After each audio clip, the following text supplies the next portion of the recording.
In Ecuador, the national strike reaches 11 days of demonstrations after 3 dead and 92 injured by police interventions. The government maintains its refusal to dialogue. In Grenada, unofficial polling results give the winner by a very narrow margin to Dickon Mitchell, candidate for the Democratic National Congress. The leader of the BRICS group signed a declaration aimed at strengthening cooperation and multilateralism at the close of the BRICS 14 summit. Hello, welcome to From the South. I'm Ana Marrero from the teleSUR headquarters in Caracas, Venezuela. We begin with the news. Stay with us.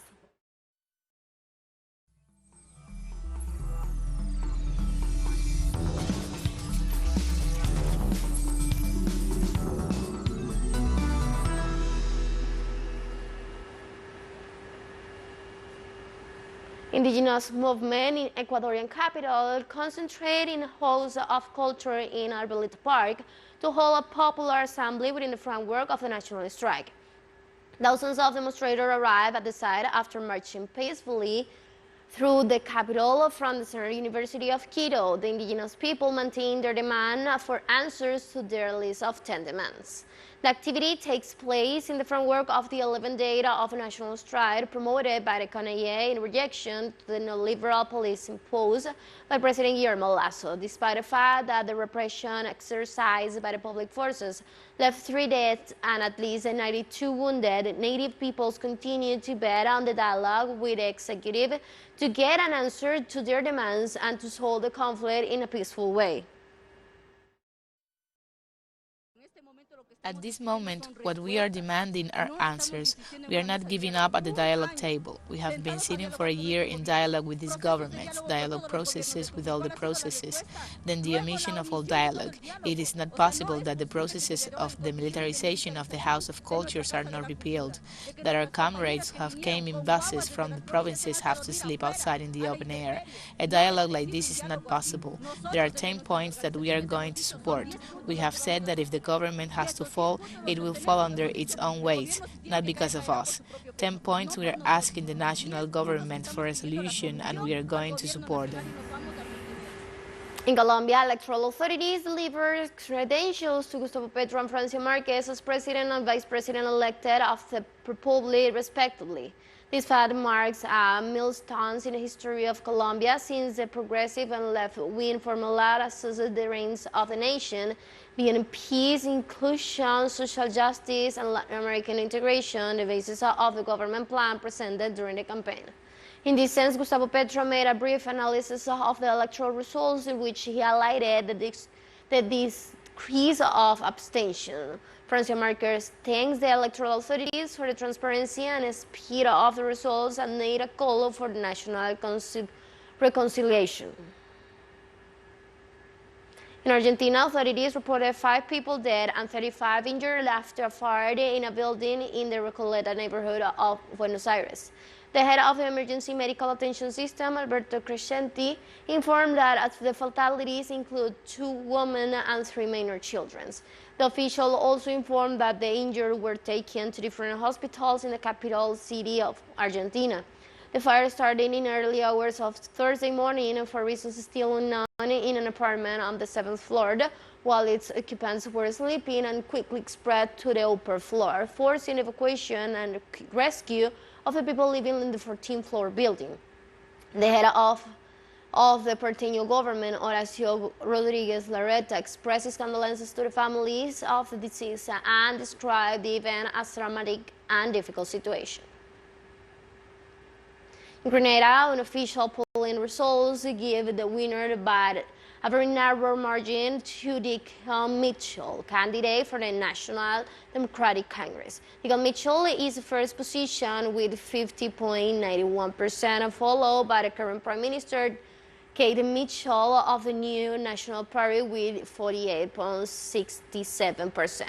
The Prime Minister is seeking re-election for the 6th term in office after his party won all 15 seats in the legislative body in the 2018 elections. In this process, a team of electoral observers from Caribbean is in the country to monitor the elections. The polls open at 6 a.m. local time and officially close at 5 p.m. local time. Over than 80,000 Grenadians who were registered to vote. The citizens who were in line during the closing of the polls were allowed to cast their votes. The electoral process has been carried out with completely normal. We'll take a short break now. Join us again after this.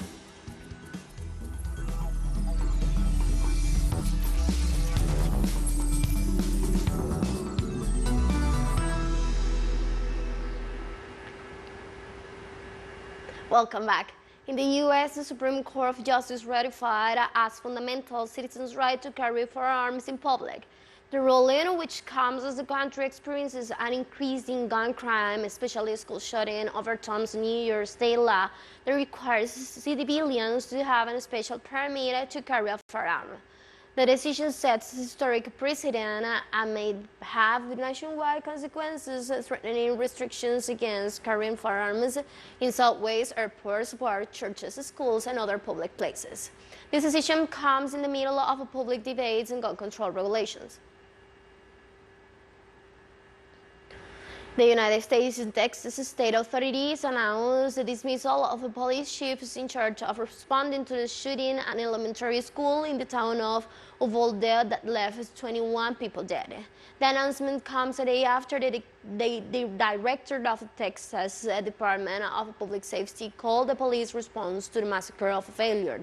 Local police have been under investigation since it became known that more than a dozen officers waited for an hour in classrooms adjacent to the scene and shot it without reacting.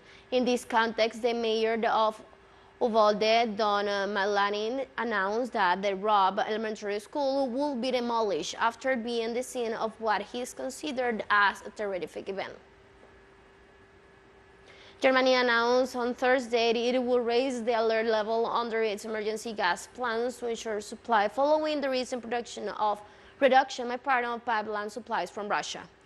Economy Minister Robert Habeck announced the nation will move to stages 2 of its three-stage plan, meaning Europe's largest economy now sees a high risk for the long-term gas supply shortages. Habeck said gas had become a scarce commodity and warned an extraordinary price rally will persist and it will affect industrial productions and become a major burden for many consumers. According to German Emergency Gas plans, the alert level phase is triggered when there is a disruption of gas supply or exceptionally high gas demand, which results in significant deterioration of the gas supply situation. Gas is now a scarce commodity in Germany.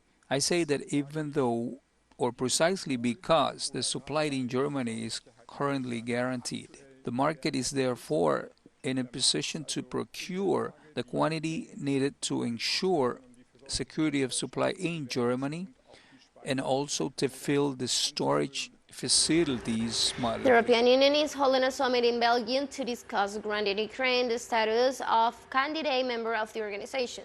European Council President Charles Michel said that the organization is at the basis moment, but that he is confident Ukraine and Moldova will achieve the status of candidates for membership to the European Union. However, Albanian Prime Minister Edi Rama warned Ukrainians not to get their hopes up because Albania has been trying to join the EU for the past 9 years, while Northern Macedonia has been trying for 17 years.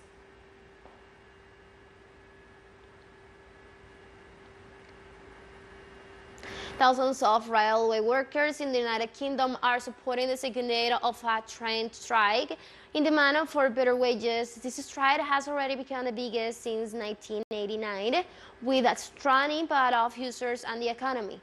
The latest strike will take place this Saturday and has been called by the National Union of Rail, Maritime and Transport Workers after negotiations with the public infrastructure network and private operators failed.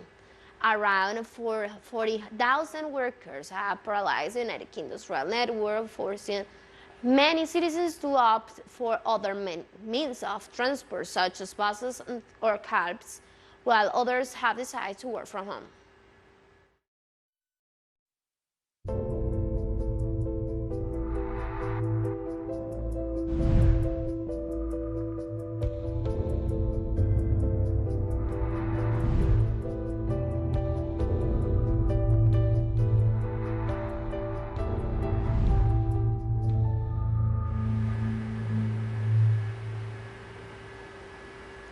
Now, shifting topics, Rwanda President Paul Kagame, along with World Health Organization Director Tedros Ghebreyesus and other high government officials, inaugurated start of a construction of BioNTech's messenger RNA vaccine production facility in the country's capital, Kigali. According to BioNTech, the facility has a target for the first set of manufacturing tools to be delivered to the site by the end of this year. The facility will be initially equipped with 2 modular shipping containers that are equipped for mRNA production. The hub will also have the equipment to manufacture a range of mRNA-based vaccines targeted to the need of African Union member states, which could include the Pfizer-BioNTech COVID-19 vaccine and BioNTech's investigational malaria and tuberculosis vaccine if the vaccines are approved or authorized by regulatory authorities. And we have more news coming up after this financial break, so don't go away.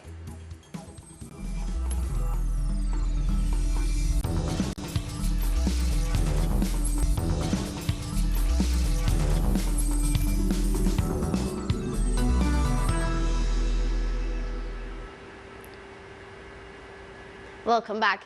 14th Summit of the Head of States and Government of the BRICS Group culminated in the signation of a declaration about strengthening cooperation and multilateralism among the members of the bloc. The head of state of Brazil, Russia, India, China, South Africa called for strengthening the weapon control system and maintaining integrity in order to ensure global stability. They also spoke in favor of strengthening areas related to agribusiness, aviation, energy, and green economy, and urged members of the World Trade Organization to avoid unilateral and protectionist measures that are contrary to the organization's rule.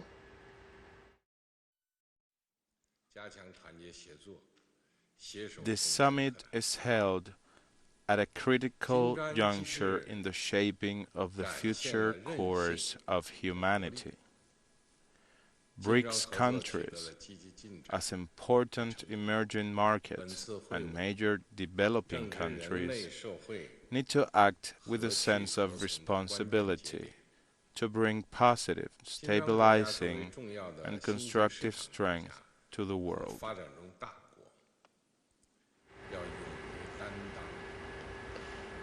Russian President Vladimir Putin, for his part, stressed cooperation in finding solutions to the global economic crisis.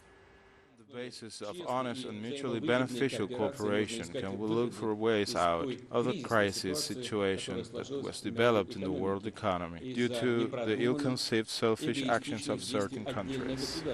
Tunisian judges exerted their ongoing strike for a third week in protest of the sacking of their colleague by President Kais Saied.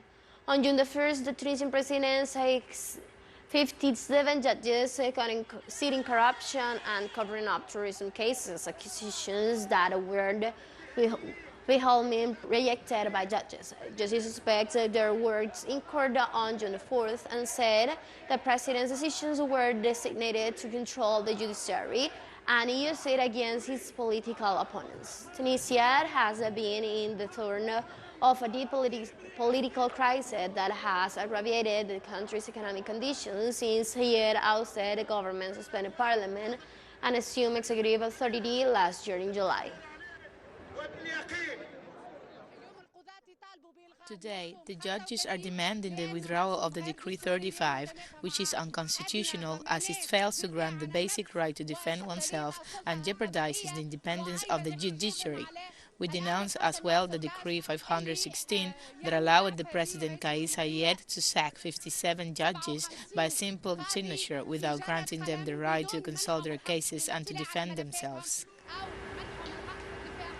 The Cuban ambassador to South Africa visited the city of Cape Town to meet with the Friends of Cuba Society, as well as Casuto and the Communist Party, to exchange ideas on how they effectively assist in the campaign against the U.S. blockade of Cuba. Our correspondent, Joanna Habran, has the details. Cuba Society hosted Ambassador Enrique Horta Gonzalez during his two-day visit to the mother city. The Solidarity organizations could hear firsthand what is currently happening in Cuba. The ambassador has given us a sense, or me a sense, that the Cuban Revolution is alive, that the people, though they may not all agree with everything and with how things are always done, that there's a healthy debate, but that the vast majority of Cubans are in support of the revolution. In recent period, the US has intensified the blockade on Cuba.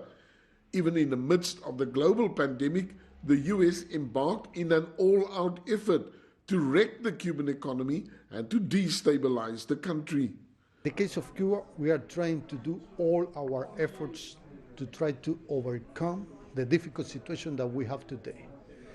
The Cuban people is a resistant people, a resilient people, and we will never give up to try to make our economy prosperous, sustainable for the well-being of all the Cubans. South African struggle hero Father Michael Lapsky says we must never forget the sacrifices made by Cubans in the fight against apartheid. So it's wonderful for us to hear from the Cubans themselves, to begin to understand what international solidarity means, which we as South Africans have always been the recipients of, but we've been in danger of forgetting in recent times that we owe a permanent debt of gratitude to the people of Cuba for the solidarity and the lives that they shed for our freedom.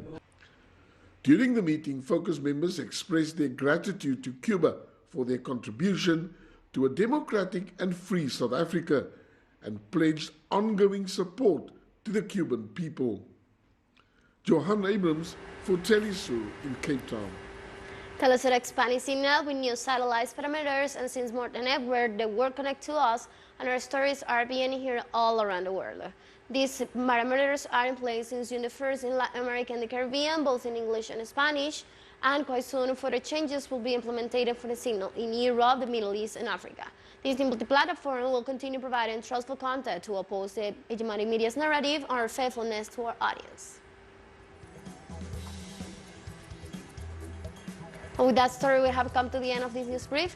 You can find this and many other stories on our website at telesurenglish.net. You can also join us on our socials from Facebook, Twitter, and on Instagram as well. At teleSUR English, I'm from the South, I'm Ana Marrero, and thank you for watching.